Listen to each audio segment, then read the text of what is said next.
In this lesson, we're going to review different types of figurative language. Some of the types you are very familiar with, you've had them before, and I'm going to introduce to you a few more as well. And remember that figurative language is all about figuring it out. It meaning the meaning of the language that they're using, the type. All right, so there is a difference between figurative and literal language. So literally, words function exactly as they're defined. It's their denotation. Like the car is blue. Literally, the car is blue. He caught the football. Now, figuratively means that based on what the author says, you have to figure out what the author means by it. So it's a more creative way of explaining things. I've got your back. You're a doll. These are all called figures of speech. Okay, so if you look at the picture here, it says, I've got your back. Well, you don't literally have his back, like little stick man pulled out his spine and like is holding his back. Figuratively, you have to think, what does that mean? Well, I've got your back is, I'll support you. I'm there for you. Simile. It's the first type. And this is probably the easiest one and the most common. It is a comparison of two things using the words like or as. Here's some examples. The metal twisted like a ribbon. So you're comparing metal, how it twists, to a ribbon and how a ribbon twists. She is as sweet as candy. Saying how kind she is just like, she's a very sweet person, like candy would be very sweet. So remember, with a simile, it's always a comparison. And this is really, really, really important. You're always comparing two things. Because it's very important that just because an author uses like or as doesn't mean that it's a simile.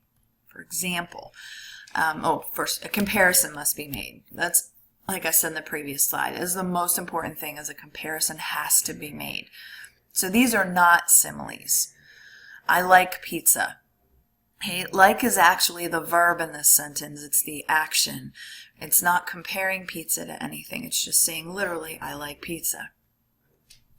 A simile using pizza would be, the moon is like a pizza, where the verb in this sentence is, it's comparing the moon and pizza using the word like. Okay? So please make sure that just because you see the word like or as, don't automatically assume it's a simile.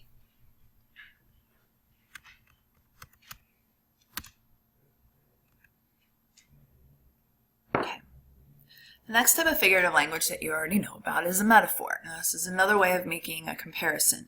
And with metaphors, two things are compared without using like or as.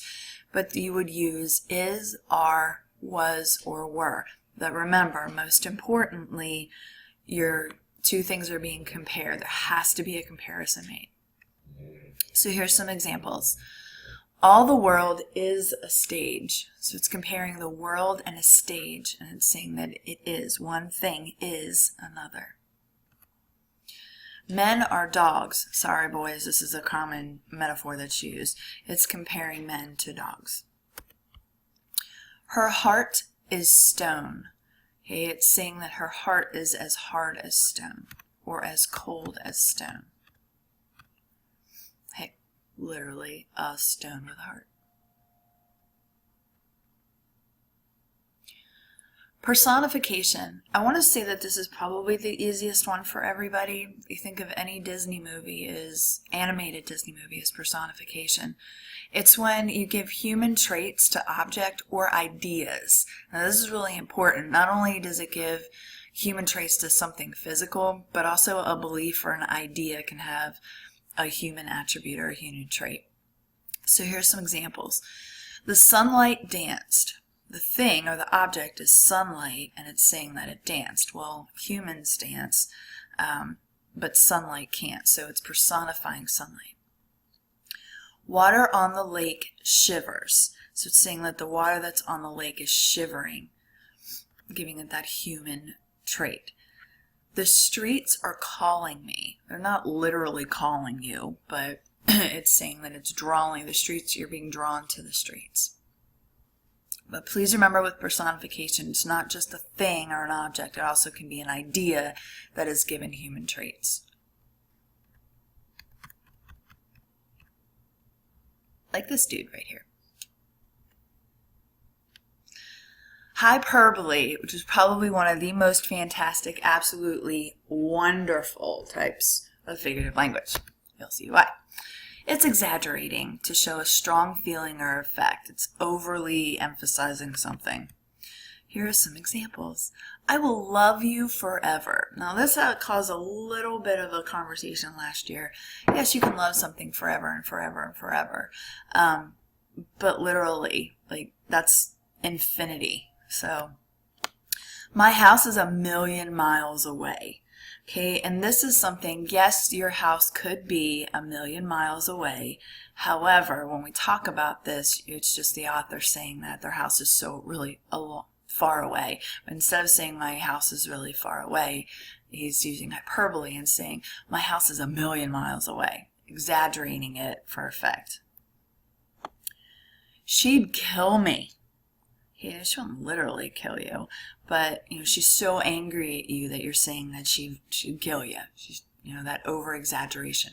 Hyperbole is all about exaggeration. So when you have Mr. Captain Hyperbole, the situation is at least 1,000,000 billion times worse than I imagined. Captain Hyperbole, exaggeration. Now, idiom. Now, this may be a new one, this may not be a new one. An idiom is a saying that isn't meant to be taken literally. Okay? It doesn't mean what it says. It's kind of like a funny. So don't be a stick in the mud.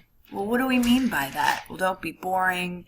Get up and move. Don't just sit there and be stuck. But they don't literally mean that they want you to be a stick in the mud. You're the apple of my eye.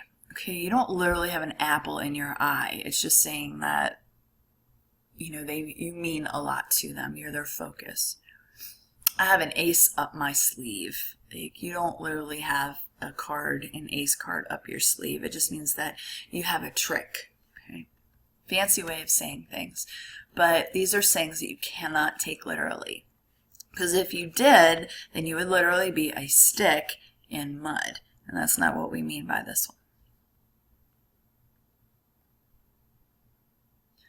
Puns.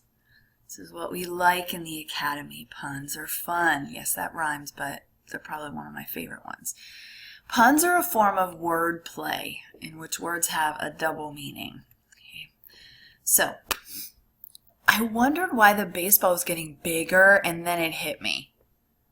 Okay. So it's a lot of puns are like, you say it and then you're like, oh, I get it, haha. Well, you wondered why the baseball was getting bigger. It was coming towards you, and then you said, oh, then it hit me. Meaning, oh, then I realized it was coming at me. Well, it eventually, if it was getting bigger, it literally was going to hit you. So it's kind of a play on words. Here's another one. I'm reading a book about anti-gravity. It's impossible to put it down. Okay, so funny, haha, anti-gravity, which means you don't have gravity, everything floats. And when you say it's impossible to put it down, haha. So a lot of puns are just kind of like wordplay. Here's another one. I was going to look for my missing watch, but I didn't have the time. Get it? Lost its watch. Watch tells time. So puns are a lot like those, like riddles are basically wordplay, and they're a whole lot of fun. And we do that a lot in the academy, so try to identify the puns from any one of us because we do them daily. Okay, here's another one. Why don't you use a vacuum cleaner? Dude, vacuum cleaners suck. Get it? Vacuum cleaners suck up dirt, but he's saying that they suck, so it's play on words. Puns are fun. And now I have an oxymoron. Okay, and I know you're like, guys are laughing at that word, but an oxymoron is when two words are put together that contradict each other or they're opposites. So they shouldn't really go together, but we still put them together anyway. Like jumbo shrimp. Jumbo is really large, shrimp is really small. So these are the opposites, but we call jumbo shrimp, that's an oxymoron. You're pretty ugly. Okay, we have two opposite things here. We have pretty and we have ugly. Those two words separate are opposites, but when you put them together, it creates an oxymoron, meaning you're describing them. You're saying, well, you're pretty ugly. Careful, you'll get freezer burn. Okay, again, freeze is cold, burn is hot, but we put them together to say freezer burn, which is common. You know, you leave something in the freezer too long, it'll eventually get that cold burn. But freezer burn's an oxymoron because it's the opposite. And here's your jumbo shrimp. Well, the dude's like, well, I think I need a gallon of cocktail sauce.